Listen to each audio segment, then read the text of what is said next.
आई मला माफ कर दे, मैं तुझे कभी नहीं सताऊंगी आई, मला माफ कर दे आई, मला तुझे आई आई आई।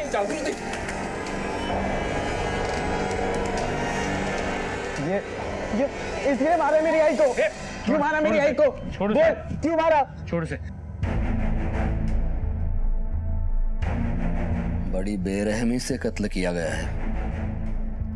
बदन पे स्ट्रगल के निशान हैं, सर पे वार भी किया गया है।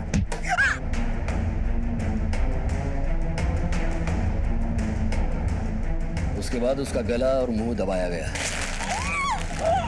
दम घुटने से मौत। उसके बाद उसके हाथ पैर बांधकर उसे ड्रम में, मतलब बैरल में डाला गया। उसके बाद सबूत मिटाने के लिए बैरल में सीमेंट डाला गया।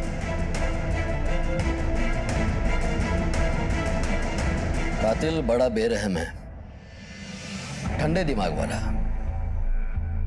a cool minded murderer।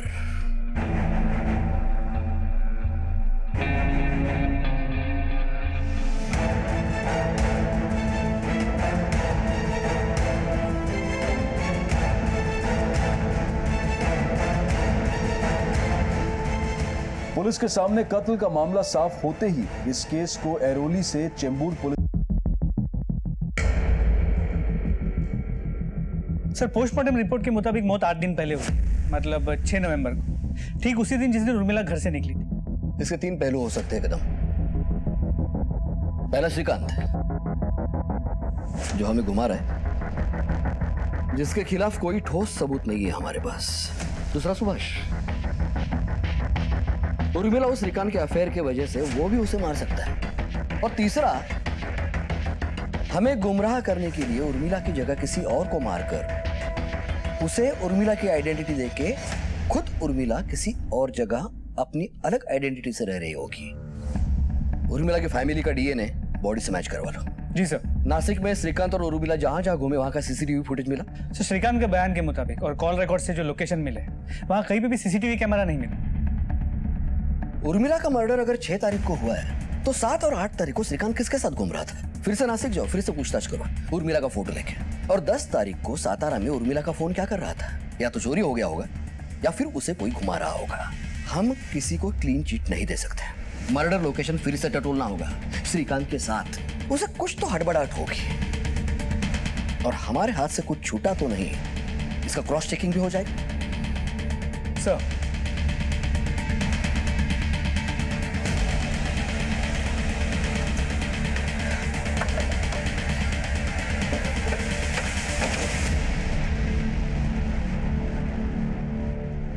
मान लिया भाई श्रीकांत, तुमको बहुत घुमाया हम लोगों को।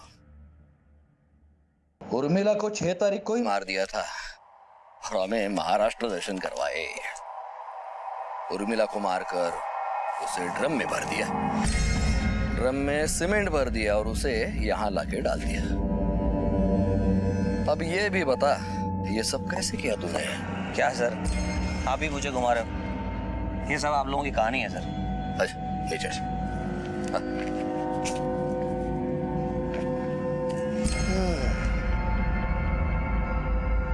अच्छा, वो टेम्पो कहाँ से लाए थे?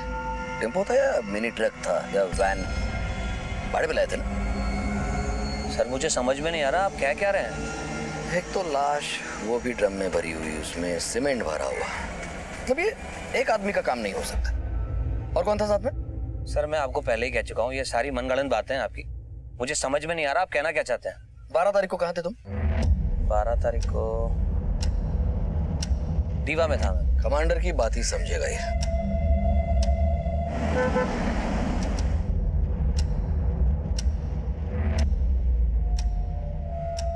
मुंबई पुलिस। 7 तारीख को ये आदमी आपके आया था? 7 तारीख को? हाँ साहब, आया था साहब। उसके साथ ये औरत भी थी? नहीं साहब, औरत को तो मैंने नहीं देखा सर, पर उसने कहा था मेरे साथ कोई औरत भी है। थैंक यू, बहुत अच्छा नींद आया, एकदम माइंड फ्रेश हो गया। अभी मेरे को मंदिर जाने का है, मेरी वाइफ तो पहले ही मंदिर पहुंच गई सुबह।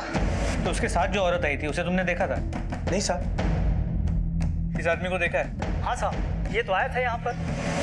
तुम्हारी पत्नी नहीं आई अभी तक बेटा। पंडित जी आप तो जानते हैं ऐसी कोई औरत बनी नहीं जो टाइम पे चले। पता नहीं ये लोग टाइम की कीमत कब समझेगी। अच्छा, इस आदमी के साथ ये औरत भी थी? नहीं साहब, इस औरत को नहीं देखा।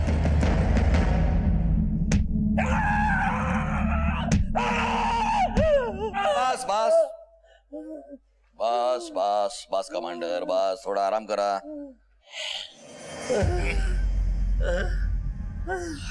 बता बजरीकर, कुछ याद आ रहा है? सर याद आने लायक कुछ नहीं है बात। बस कमांडर, बस बस। अच्छा ये तो पक्का है कि तुमने कत्ल किया है। अब वो कैसे किया इसकी कबूली दे दो। मैंने कोई गलत नहीं किया सर। आप सब लोग मिलकर झूठ बोल रहे हैं, मुझे फंसाने की कोशिश कर रहे हैं। सबकी साजिश है। मेरे को मिलवाओ आप जिन्होंने मुझे फंसाया। मैं बात करता हूँ। हम उसके मुंह से सच नहीं निकलवा पा रहे हैं कदम। हमारा केस कमजोर पड़ता जा रहा है। अभी भी हम लोग यकीन से नहीं कह सकते कि यह हत्या श्रीकांत ने की है। पर इतना तोड़ने के बाद भी ये श्रीकांत अपना वही राग लाप रहा है। सर ये कॉल रिकॉर्ड से DNA report. Sir call record के मुताबिक 12 तारीख को श्रीकांत दीवा और मुमरा के एरिया में था। डीएनए भी मैच हो रहा है।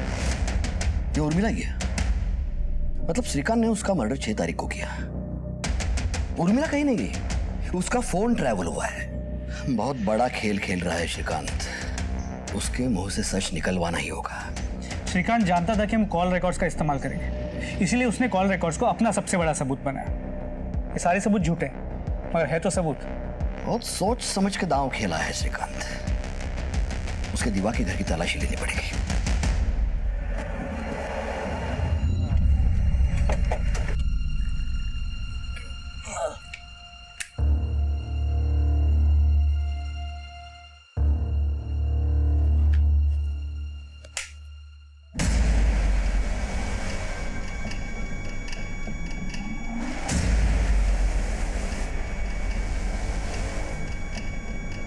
अंदर लो उसे।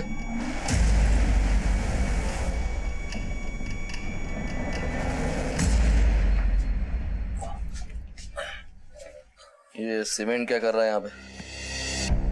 सर यहाँ पे इतने चूहे हैं कि जीना मुश्किल हो गया। आप जरा झुक के देखिए सर। सीमेंट लगा लगा के थक गया हूँ सर। चूहे मारने की दवाई भी ड्रॉर में रखी है, लेकिन कुछ असर ही नहीं होता सर। आप चाहे तो चेक कर लीजिए, ड्रॉर में रखिए। अब पुलिस को यकीन हो गया था कि ये पूरा कांड श्रीकांत ने ही किया है, लेकिन श्रीकांत ने बहुत सोच समझकर फुल प्रूफ प्लान बनाया था। उसका कबूलनामा पुलिस के लिए बहुत जरूरी हो गया था, क्योंकि बिना इकबालिया बयान के वो अदालत से छूट जाता। सर श्रीकांत बात नहीं मान रहा। अब भी अपनी बात पे डटा है कि उसने उर्मिला को नहीं मारा। वो लोग नासिक गए थे, सिन्नर गए थे, लेकिन वहां से उर्मिला कहाँ गई ये उसे नहीं पता। अब तो मुझे भी उसकी बात पे विश्वास होने लगा है। हो सकता है शायद सच में श्रीकांत ने उर्मिला को नहीं मारा। रिलैक्स कदम। अपना काम सबूत, सिचुएशन और लॉजिस्टिक्स पे निर्भर है। और ये मत भूलो कि उर्मिला का मर्डर 6 तारीख को हुआ था और श्रीकांत के खिलाफ के सारे सबूत 6 तारीख के बाद के हैं। लॉजिक यह कहता है कि यह पूरा कांड श्रीकांत ने किया है, लेकिन पक्के सबूत नहीं है। सिचुएशन अपने हिसाब से बनाकर रखी है श्रीकांत ने। बड़ा ही शातिर दिमाग है, वही फिल्मी प्लॉट सोच करके रखा है।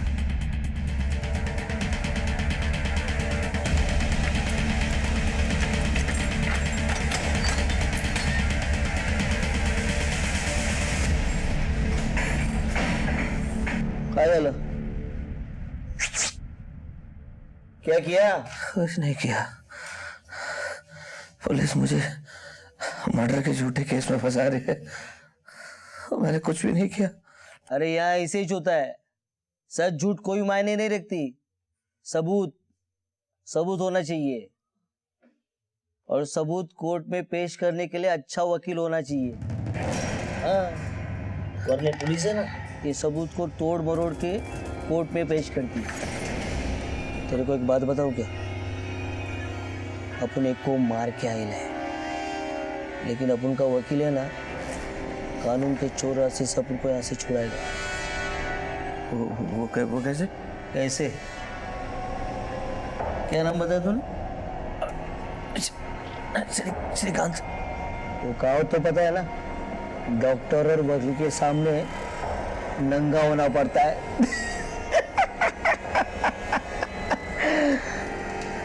मच्छी मार्केट क्या चल रहा है? चल चल बेबे चल, कमांडर को बुलाना।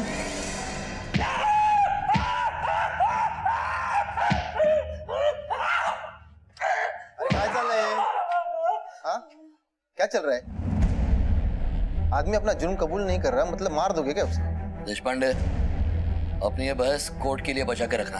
हमारा काम क्या है, कैसे करना है, हमें अच्छी तरह से पता है। तुम दखल अंदाजी ना करो तो ही अच्छा है। शिंदे साहब, इसलिए तो पुलिस कटघरे में खड़ी पाती है खुद को। अमानवीय अत्याचार का केस बन सकता है तुम पर, और जब तक किसी भी इंसान के खिलाफ कोई सबूत नहीं होते, कानून उसे दोषी नहीं मान सकता।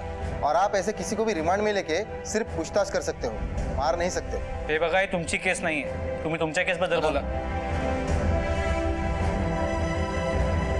नाही आला लॉकअप मध्ये।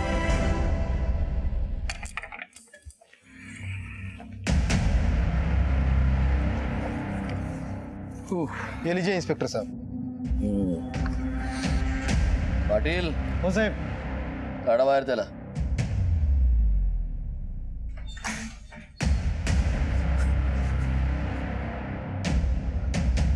अरे भावा, तू कशाला घाबरतोय? पुलिसने अपन के लिए लॉकअप खोला है। तेरे को बोला था ना, देशपांडे वकील, वो देख, अपन की जमानत भी हो गई और अपन को फांसी के फंदे से भी बचाएगा। हाँ हाँ साहब, आलू ना। वकील साहब, वकील साहब, तू जा।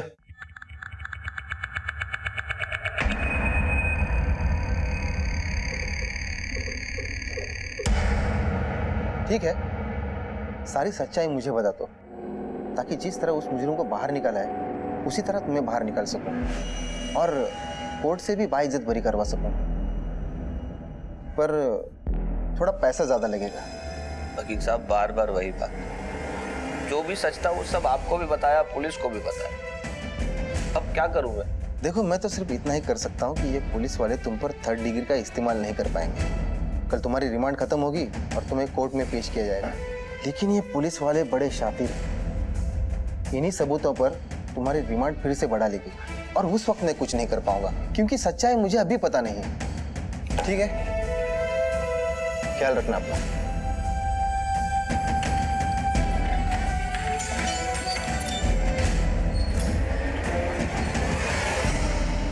नसीब वाला है साला, उस वकील की नजर पड़ गई, वरना मार मार के अब तक पूरा सच उगलवा दिया होता।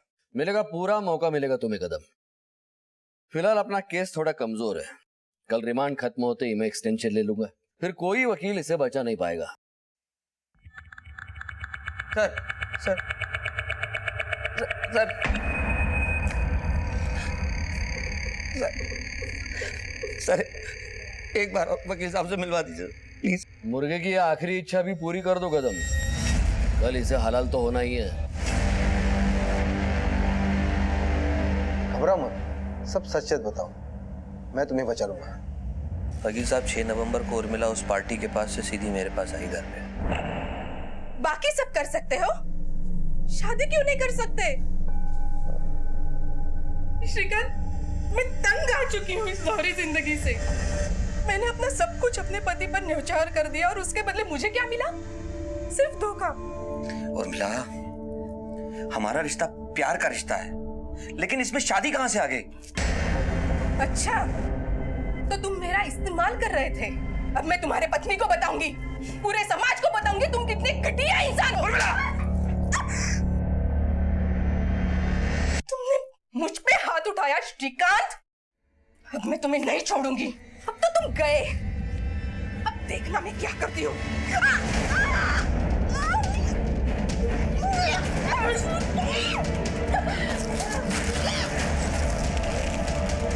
उर्मिला मर चुकी थी सर, मैं घबरा गया था। यकीन मानिए, मैं ऐसा इंसान नहीं। सब कुछ इतना अचानक हुआ, कुछ समझ ही नहीं पाया मैं। फिर मुझे याद आया, मेरे बीवी बच्चे हैं, उनका क्या होगा अगर मुझे फांसी हो गई तो। मैंने तुरंत उर्मिला की लाश को एक ड्रम में डाल दिया। दिमाग ने काम करना बंद कर दिया था सर। खुद को रिलैक्स करने के लिए मैंने टीवी खोला तो उसमें एक मूवी आ रही थी। उसमें एक हीरो एक मर्डर को छुपाने के लिए लाश को दफना देता है, फोन को घुमाता है और बहुत सारे झूठे सबूत इकट्ठे करके पुलिस को गुमराह करके बच जाता है। मैंने भी बिल्कुल वैसा ही किया, लेकिन लाश सड़ने लगी थी सर, तो मैंने सीमेंट घोलकर उसको ड्रम में भर दिया ताकि मोहल्ले वालों को पता न चल जाए। एक बार उर्मिला ने मुझसे कहा था कि नासिक और सिन्नर में उसके कुछ रिश्तेदार रहते हैं। उसी दिन मैं दोनों के फोन लेकर नासिक के लिए निकल गया और वहाँ साईं राम नाम की एक लॉज है, वहाँ मैंने एक रूम ले लिया और दोनों के नाम से एंट्री कर दी। बातों ही बातों में मैंने मैनेजर को ये यकीन दिला दिया कि मेरे साथ एक औरत भी है, और अगले ही दिन चेकआउट करके मैं सिन्नर निकल गया और वहाँ एक मंदिर में जाकर बैठ गया और पंडित जी को भी ये यकीन दिला दिया कि मेरे साथ एक औरत आई हुई। वहाँ से आने के बाद मैंने देखा कि सीमेंट जम चुका था, कोई ना पहचाने, इसलिए लॉन्ग रूट के दीवा से कोल्हापुर जाने के लिए एक टेम्पो वाले से बात की। उसको मैंने समझाया कि मेरी फैक्ट्री का कुछ बेकार सामान है, इसको डिलीवर करना है, और वो मान गया। और फिर मैं वहाँ से और ड्रम डाल के निकल गया और फिर टेम्पो ऐरोली की खाड़ी के पास छोड़ दिया और वहाँ से ढलान से ड्रम को धकेल कर मैं आगे ले गया खाड़ी की तरफ, और फिर खाड़ी में धकेल दिया। सोचा था खाड़ी का पानी उस ड्रम को निगल लेगा। तुम्हारा एग्जीक्यूशन ऑफ प्लान तो काबिल तारीफ था, लेकिन 10 तारीख को उर्मिला का फोन 17 में एक्टिवेट हुआ, जबकि तुम मुंबई में थे। तुमने किसी को वहां फोन देके भेजा होगा। नहीं सर, मैं खुद 17 गया था और अपना फोन यहाँ अपने एक दोस्त को देकर गया था। नीलेश यार, तू मेरा फोन रख, देख मैं 1-2 दिन के लिए बाहर जा रहा हूँ, लोग क्या है ना बहुत डिस्टर्ब करते हैं, इस फोन को बस तू ऑन रखना। मैंने ही 17 में उर्मिला का फोन ऑन किया था और फिर वापस आकर अपने दोस्त से अपना फोन ले लिया। श्रीकांत, तुमने प्लान तो फुल प्रूफ बनाया था, लेकिन एक गलती कर दी, सारी सच्चाई पुलिस को बता दी। मतलब हम तुम्हें समझाते हैं। Sir. Well done Deshpande. Thank you sir. Good job Nikam. Thank you sir. अगर तुम फिल्मी प्लॉट सोच सकते हो तो पुलिस भी सोच सकती। अगला प्लॉट जेल में सोचना है। चोर पर मोर कहावत को सच करते हुए आखिर पुलिस ने इस केस को हल कर ही लिया। अगर हम अपने जीवन को सुखी बनाना चाहते हैं तो हमें अपने स्वभाव में बदलाव लाने की जरूरत है। जरूरत है अपनों को समझने की, उनका ख्याल रखने की, उनका दुख दर्द बांटने की। इसी विचार के साथ अब मैं अनूप सोनी आपसे विदा लेता हूं। फिर मुलाकात होगी अगले एपिसोड में एक और चौंका देने वाले केस के साथ। सबक एक को सीख हम सबको, अलग अलग रंग रूप, अलग अलग सोच विचार के, और जहां हम सब लोगों का रंग रूप अलग होता है वहीं हमारा स्वभाव भी अलग होता है, यहां तक के प्रतिक्रिया का नजरिया भी अलग होता है। दुनिया से सिमटकर यही बात लागू होती है परिवार पर। परिवार में एक साथ रहते हुए भी हम सब के स्वभाव एक दूसरे से अलग अलग होते हैं। हालात से निपटने की कला अलग होती है, प्रतिक्रिया का भाव अलग होता है, लेकिन अलग अलग स्वभाव के होते हुए भी हम एक दूसरे के साथ मिलजुल कर रहने की कोशिश करते हैं, एक दूसरे की आदतों के अनुकूल और विपरीत समझौते करते हैं, एक दूसरे के दुख दर्द का ख्याल रखते हैं, रिश्ते निभाते हैं। लेकिन यही इंसानी स्वभाव जब स्वार्थ और सिर्फ अपने सुख को पाने में उलझता है तो मजबूत से मजबूत रिश्तों की बुनियाद को हिलाने के लिए भी काफी होता है, और कभी कभी एक भयानक अंजाम का गवाह भी बन सकता है। आइए देखते हैं रिश्तों के जाल में उलझी जुर्म की एक अनोखी कहानी।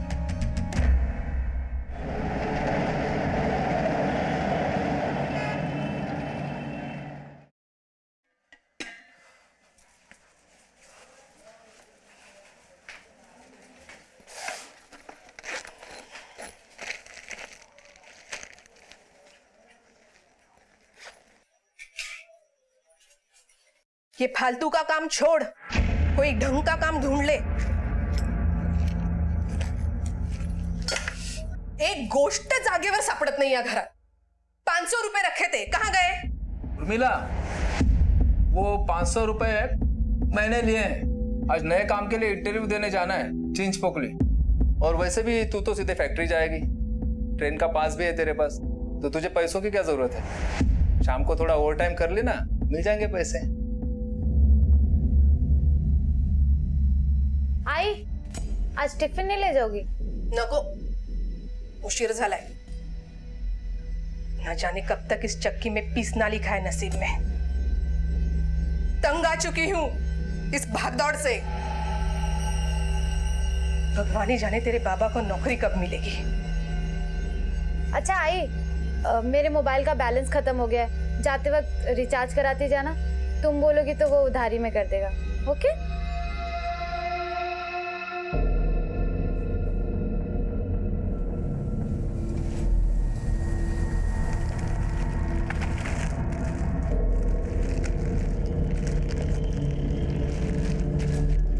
मावशी, ते मागे मोजून घ्या. हा,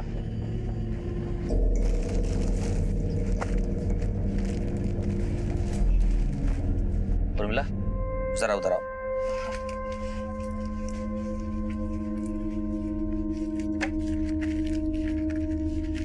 उर्मिला,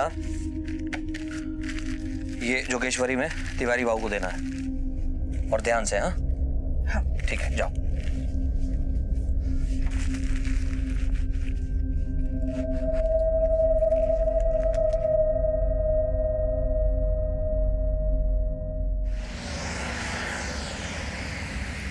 हाँ सुनील, हाँ गाने एकदम मस्त है. नहीं नहीं, ताई ताई सुन ना. एक मिनट सुनील, एक मिनट. कुछ पैसे तो देना यार, बहुत भूख लग रही है. जाके वड़ा पाव लेके आता हूँ मैं. भूख तो मुझे भी लगी है. आई को आने देना, वो आके बनाएगी. दुनिया में न जाने कितने ही लोग हैं, अलग अलग रंग रूप, अलग अलग सोच विचार के. और जहां हम सब लोगों का रंग रूप अलग होता है, वहीं हमारा स्वभाव भी अलग होता है. यहाँ तक के प्रतिक्रिया का नजरिया भी अलग होता है. दुनिया से सिमटकर यही बात लागू होती है परिवार पर. परिवार में एक साथ रहते हुए भी हम सब के स्वभाव एक दूसरे से अलग अलग होते हैं. हालात से निपटने की कला अलग होती है, प्रतिक्रिया का भाव अलग होता है. लेकिन अलग अलग स्वभाव के होते हुए भी हम एक दूसरे के साथ मिलजुल कर रहने की कोशिश करते हैं. एक दूसरे की आदतों के अनुकूल और विपरीत समझौते करते हैं. एक दूसरे के दुख दर्द का ख्याल रखते हैं, रिश्ते निभाते हैं. लेकिन यही इंसानी स्वभाव जब स्वार्थ और सिर्फ अपने सुख को पाने में उलझता है, तो मजबूत से मजबूत रिश्तों की बुनियाद को हिलाने के लिए भी काफी होता है, और कभी कभी एक भयानक अंजाम का गवाह भी बन सकता है. आइए देखते हैं रिश्तों के जाल में उलझी जुर्म की एक अनोखी कहानी.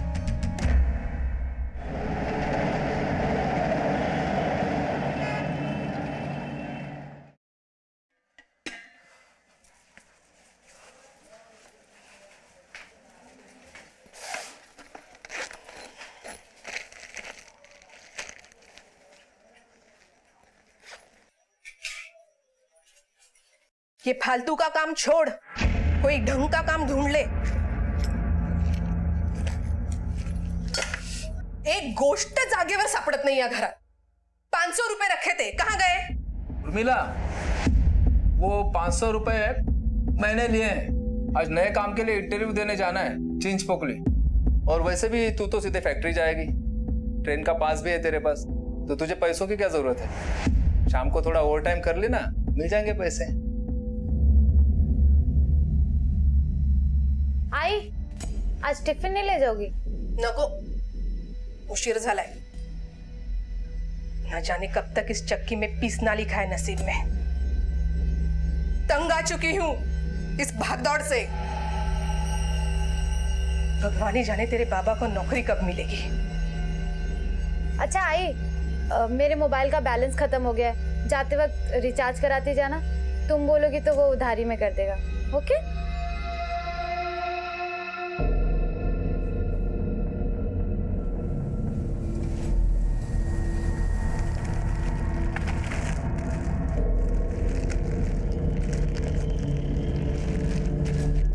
मावशी, ते मागे मोजून घ्या. हा,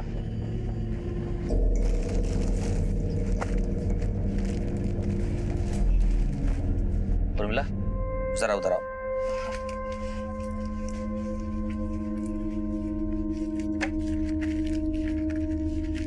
उर्मिला, ये जोगेश्वरी में तिवारी बाबू को देना है और ध्यान से. हाँ ठीक है, जाओ.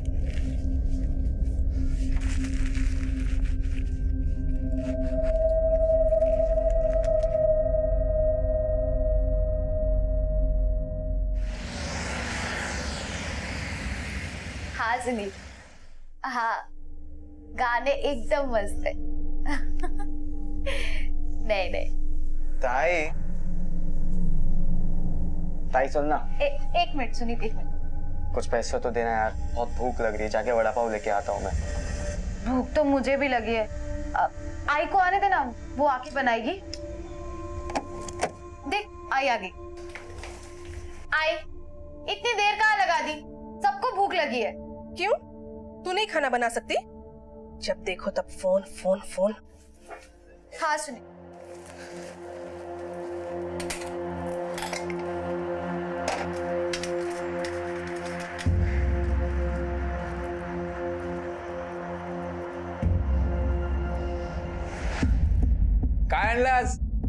क्या बना रही है?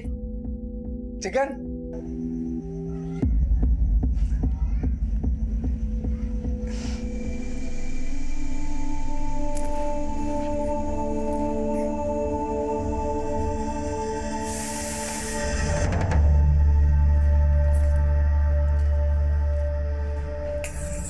आई कल सुनील के आई बाबा आ रहे हैं, शादी की तारीख पक्की करने। कल जल्दी आ जाना। हाँ, और कल खाने में कुछ स्पेशल बनाना। ओके? हाँ हाँ आ जाएगी, आएगी क्यों नहीं। सुन, कल आते वक्त थोड़ा पैसों का बंदोबस्त भी करते आना। अरे अच्छा खाना बनाना पड़ेगा ना, समझे आ रहे हैं। तुम्हारे इंटरव्यू का क्या हुआ? वो तो हमेशा की तरह मेरे जाने से पहले दे दी नौकरी किसी को। आना जाना सब फोकट गया। संतोष को लेके गया था साथ में, उसको खिलाया पिलाया, जेब में एक फूटी कौड़ी नहीं बची। मुझे दे।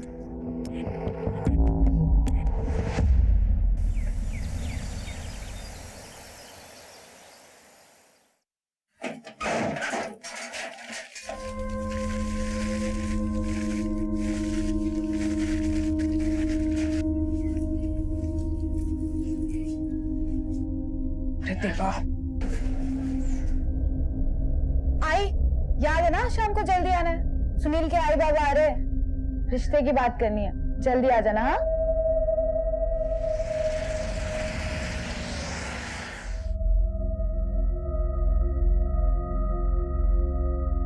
The number you are trying to call is currently switched off.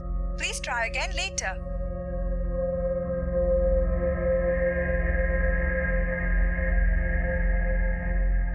बाबा देखो ना, आई अभी तक नहीं आई, पता नहीं कहाँ रह गई। नहीं आई तो आ जाएगी, उसमें क्या है। फोन भी बंद आ रहा है उसका। अब वो लोग आ जाएंगे तो तू एक काम कर, तू सुनील को फोन करके बोल दे आज के दिन मत आना, ठीक है। अरे ऐसे कैसे मना कर दूं, वो लोग निकल गए होंगे घर से। आप एक काम करो ना, स्टेशन तक देख कर आओ ना। पागल होगी, अगर तेरी आई स्टेशन तक आएगी तो यहाँ तक भी आएगी ना। गौतम का है, उसको भेज दे। गौतम कहाँ सुनता है मेरी, घूम रहा हूँ अपने दोस्तों के साथ। पवार आहेत का? हाँ या ना, नमस्कार, बसा बसा। कैसा है? ये बस।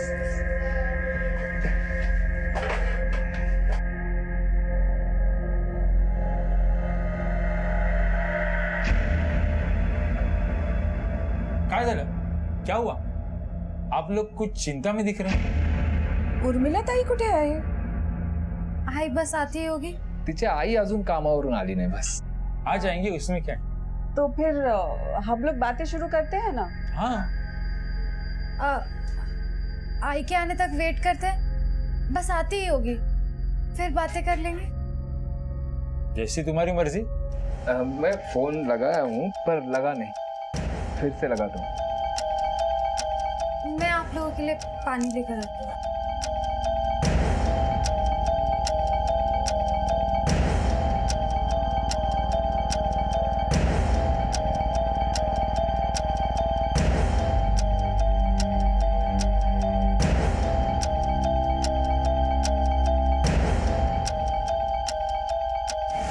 अब और इंतजार नहीं होता, उर्मी आएगी ना तो भेज देना उसको, बाकी बातें हम बाद में देखेंगे। चलो चल रे सुनील, निघूया आपण। मुझे नहीं लगता जब तक आपकी पत्नी आती हम कोई फैसला कर सकेंगे, क्योंकि सब फैसला आपकी पत्नी के हाथ में है ना।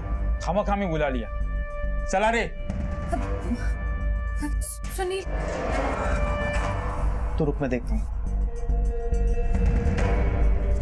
बाबा,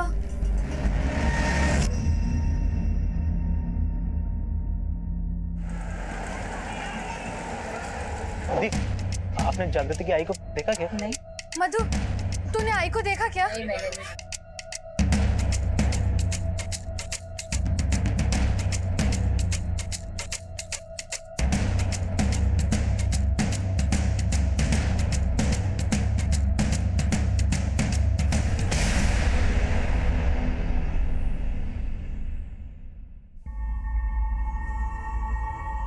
आई का यहाँ पर कुछ पता नहीं चल रहा है और तू यहाँ आराम से लेटा है। शर्म नहीं आती तुझे? हाँ, नहीं आती है शर्म। और तेरे को इतनी फिक्र है आई की तो खुद जाके ढूंढना बाहर। मैं ढूंढ ही रही हूँ, लेकिन तू भी तो मदद कर सकता है। नहीं करनी है मेरे को कोई मदद। चल जा ऐसे। इससे बात ही करना बेकार। पता नहीं आई कहाँ होगी, कैसे। आई का कुछ पता चला? नहीं, मैंने शेल कॉलोनी, ठाकुर बप्पा सब जगह देख लिया, लेकिन तुम्हारी आई के बारे में कहीं कुछ पता नहीं चला है। जागृति, तुम एक काम करो, तुम पुलिस स्टेशन जाओ, मैं बाकी जगह भी देखता हूँ। अगर कुछ भी पता चला मैं तुम्हें फोन कर दूंगा।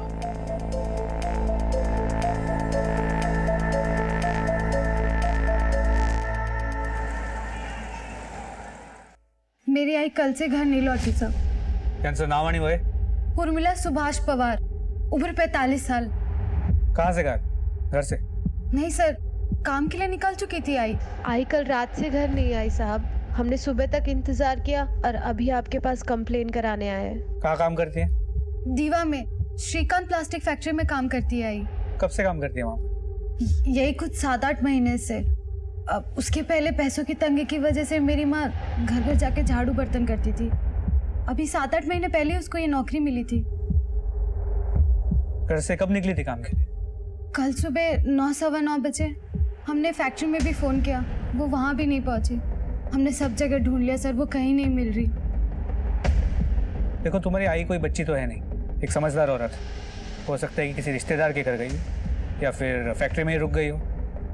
एक बार फिर से फोन करके देख लो। फोन किया था सर, लेकिन उसका फोन भी बंद है।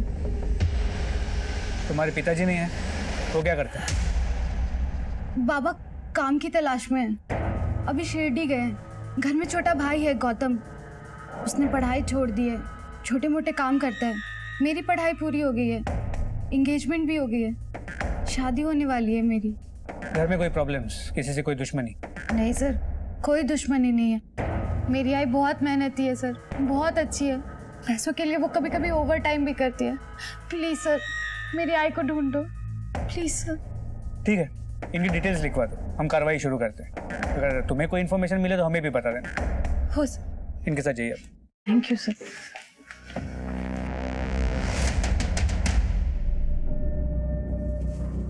उर्मिला पवार यही काम करती है? हाँ साहब। आज आई है क्या? नहीं साहब। आखिरी बार कब आई? 5 तारीख को आई थी साहब। फैक्ट्री के मालिक हैं, उन्हें बुलाइए। मालिक आज फैक्ट्री नहीं आए, वो काम से बाहर गए। ठीक है, जैसे वो वापस आते उन्हें हमसे बात करने को बोलिए। हाँ।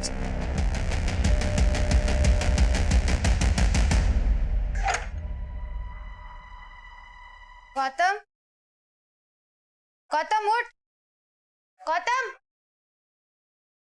गौतम उठ ना। गौतम, गौतम।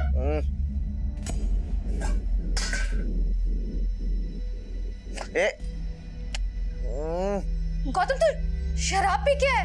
घर में आई नहीं है, बाबा का भी कोई पता नहीं है, और तू दारू पी कर लेटा है। शर्म नहीं आई तुझे? हाँ, किट है रे तेरा। हाँ, आई नहीं है ना, चल तू भी जा। मेरा आई बाबा से कोई नाता नहीं है, नफरत करता हूँ दोनों से मैं। चल। गौतम तू। सर, तुम्हारी माँ की फैक्ट्री है, तुम्हारी माँ 5 तारीख के बाद काम पे नहीं गई। कोई अंदाजा है कहाँ जा सकती? मुझे कैसे पता होगा सर, घर पे बोल के तो वो फैक्ट्री ही जाती थी। ये कौन है? मेरा भाई है गौतम, आई को ढूंढ ढूंढ के थक गया है इसलिए सो रहा है। मैं नहीं गया था ढूंढने आई को, छोटी बच्ची है क्या, गई होगी खुद से हम लोग को छोड़ के कहीं पे। वैसे तुम्हारे पिताजी कहाँ है? शिरडी से लौटे या नहीं? अभी तक नहीं आए, उनका फोन भी बंद आ रहा है। वो गए कब थे शिरडी? बाबा कल ही गए थे शिरडी। कल ही तुम्हारी माँ गायब हुई और पिताजी शिरडी चले गए। ठीक है, ये पति और पत्नी दोनों गायब हैं। हो सकता है कि दोनों मिलके कोई खेल खेल रहे हैं। फिर सुभाष पवार के मोबाइल की लोकेशन ट्रेस करो और एक कांस्टेबल को घर पे नजर रखने को बोलो। अगर इनमें से कोई भी घर पे आता है तो हमें इन्फॉर्म करने को बोलो। हो साहब। गुमशुदगी की एक सामान्य शिकायत पुलिस के पास आई थी, लेकिन जैसे जैसे तहकीकात आगे बढ़ रही थी कई सवाल खड़े हो रहे थे। एक सीधे साधे परिवार में पनपती उथल पुथल दिखाई दे रही थी। पुलिस के लिए महज गुमशुदगी से शुरू हुआ यह केस आगे चलकर कई सनसनीखेज मोड़ लेने वाला था। जमीर को झकझोर देने वाले कई सवाल खड़े करने वाला था।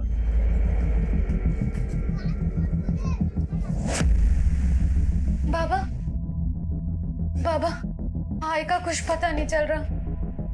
पुलिस तो अपना काम ठीक से कर ही नहीं रही। पुलिस के पास क्यों गई थी तू? तो और क्या करती? कौन ढूंढ के लाता मेरी आई को? अरे ढूंढने की क्या जरूरत है उसे? बच्चे है क्या? आ जाएगी अपने आप।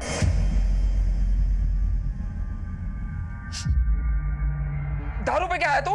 अरे हाँ पिया है मैं दारू। तुम पी सकते हो, मैं नहीं पी सकता क्या? उल्टा मुझे तो जरूरत है इस चीज की। अभी तेरी जरूरत पूरी करता हूँ। अरे बाबा बाबा छोड़ दो। दारू बाबा छोड़ दो। जुबान लंबी हो गई है तेरी।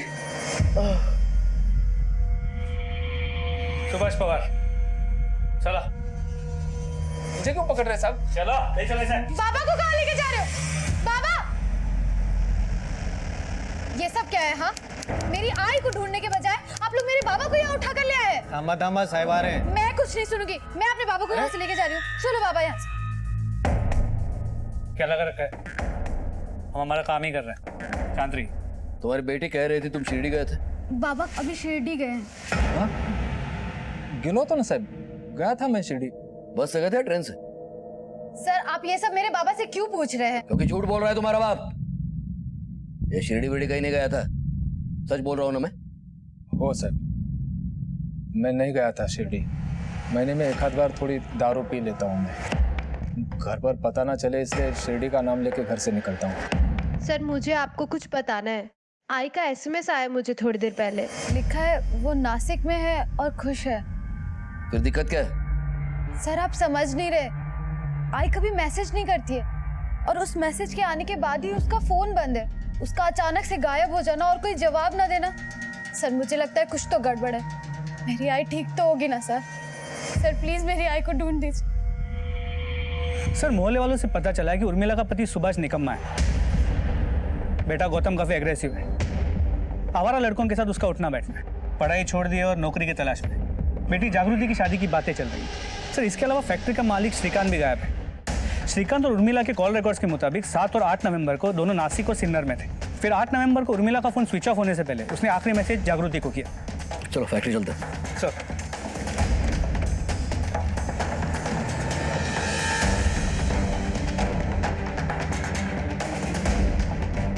श्रीकांत वो रहे शाह। ओ सर। श्रीकांत आमरे जी। कहाँ गायब थे इतनी दिनों से? सर गायब नहीं, काम से बाहर गया था, लेकिन मैं पुलिस स्टेशन आने ही वाला था आपके पास। वैसे गए कहाँ थे?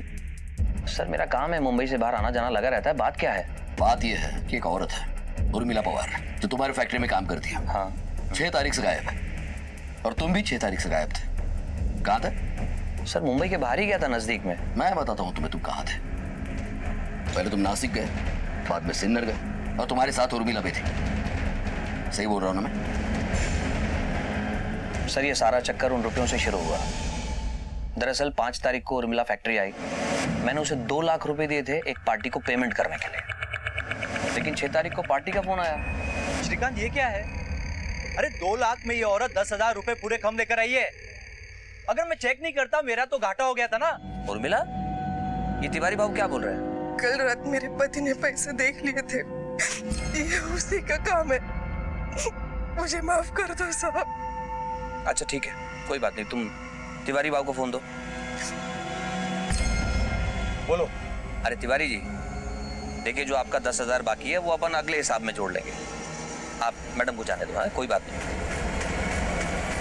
ठीक है जाइए। पूरी तरह से ऊब चुकी थी सर।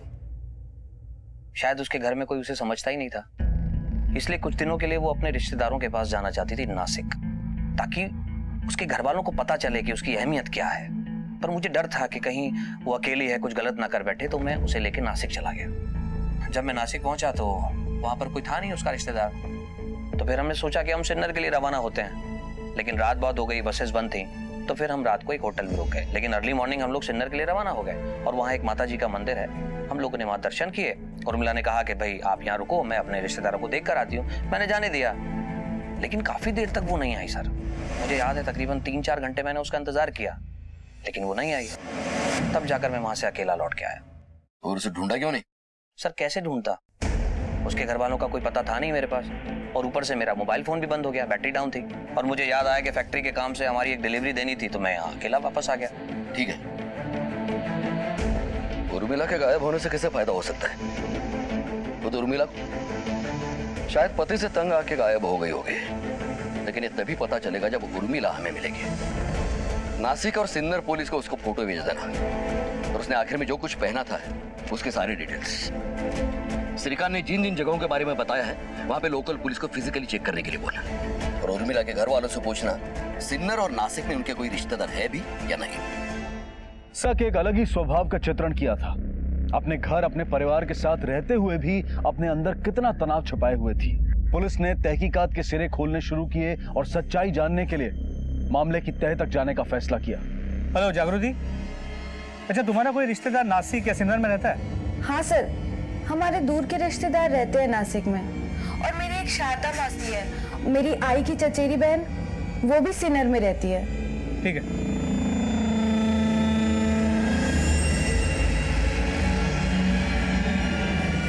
हाँ साहब, आया था साहब, उसके साथ एक औरत भी थी साहब। पक्का यही आदमी था? हाँ साहब, यही था।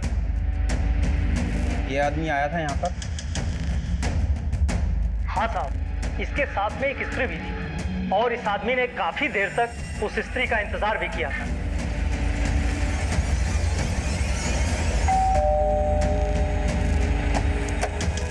जी साहब। उर्मिला आई थी क्या यहाँ? तुमने जो चोरी की थी उसी की वजह से तुम्हारे घर की ये हालत हुई है। माफ करा सर, वो पैसा देखकर मैं बहक गया था। और इसी लालच में सिन्नर में उर्मिला को उठाने की सुपारी दी तुमने? नहीं साहब, मैंने कुछ नहीं किया, वो तो मेरा घर चलाती थी साहब, मैं भला क्यों उसको नुकसान पहुंचाऊंगा। हाँ, मेरे कारण उसे दुख जरूर बहुत हुए हैं, और इसीलिए वो मुझे छोड़ के चली गई साहब।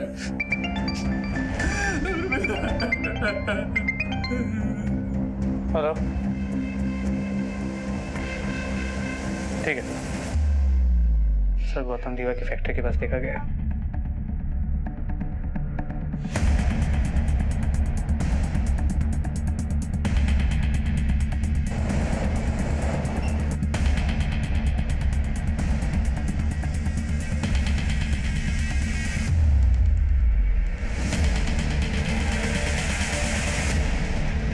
चल बेटा चल, थाने चल। पर मैंने कुछ भी नहीं किया सर, प्लीज सर, मैंने सच्ची कुछ भी नहीं किया सर, सच्ची मैंने कुछ भी नहीं किया। पिछले 2 दिनों में 4 बार तुम्हें श्रीकांत के फैक्ट्री के पास देखा गया है। क्या कर रहे थे यहाँ? सर मेरे को श्रीकांत को सबक सिखाना था। कैसा सबक?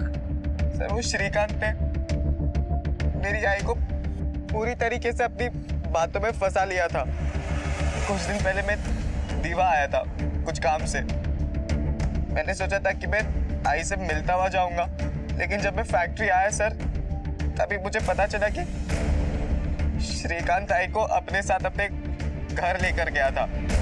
तो मैं उसके घर पे गया सर। कुछ लोगों को जिंदगी से कुछ नहीं मिलता, मैं उन्हीं में से एक हूँ। ये कैसी बातें कर रही हो उर्मिला? मुझ पे विश्वास नहीं है तुमको? मैं हूं ना तुम्हारे साथ। अब ये सारी बातें भूल जाओ, आओ मेरे सीने से लग जाओ।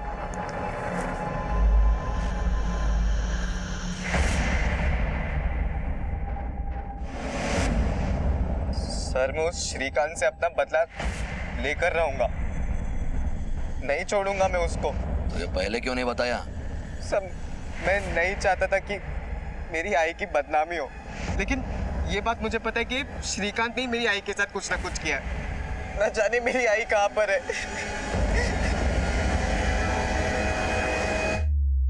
सर मैं पहले भी आपको बता चुका हूँ, उर्मिला अपने पति और परिवार से परेशान थी सर, इसीलिए मैं उसको सहारा दिया करता था। लेकिन सर मुझे ये नहीं पता था कि अच्छे कामों का अंजाम इतना बुरा होता है। और फिर उस बच्चे ने पता नहीं क्या देख लिया सर, जो मुझ पर डायरेक्ट इल्जाम लगा दिया उसने। ठीक है मान लेता हूँ मुझ पर इल्जाम लगाना कि मैं कोई भी नहीं हूँ उसका, लेकिन उसकी माँ, उसने अपनी माँ को गलत समझा।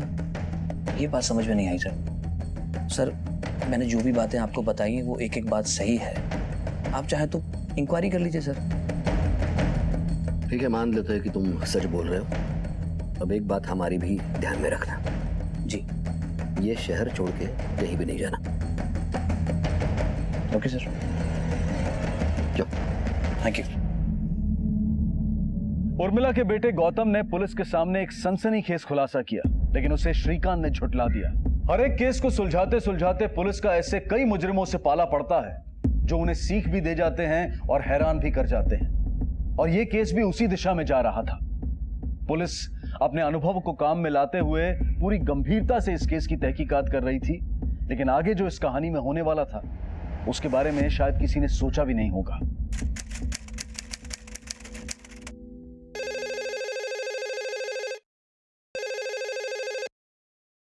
हेलो साहब, कलवा खाड़ी के पास कुछ अजीब सी चीज पड़ी है, गंदी बदबू मार रही है। ठीक है अभी हम लोग आते हैं।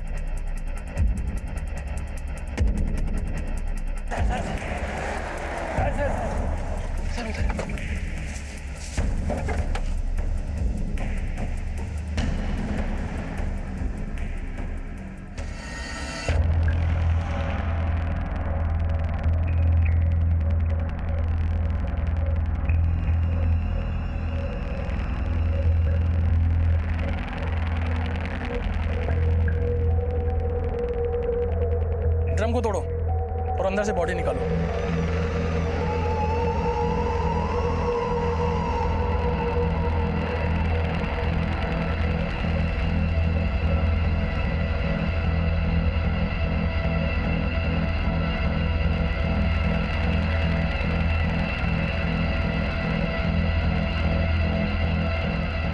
बॉडी को पोस्टमार्टम के लिए भेजो।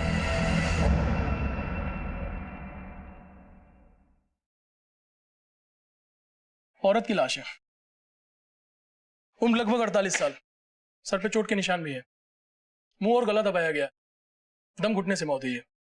सर बैरल में सीमेंट भरकर बॉडी इसके अंदर डाली गई है। पिछले 10-12 दिन की सभी पुलिस स्टेशन से आई गुमशुदा महिलाओं की कंप्लेंट फाइल लेकर के आओ और उससे इस डिटेल्स को मैच करो और अपनी डिटेल्स सभी पुलिस स्टेशन को भिजवाओ। Okay sir.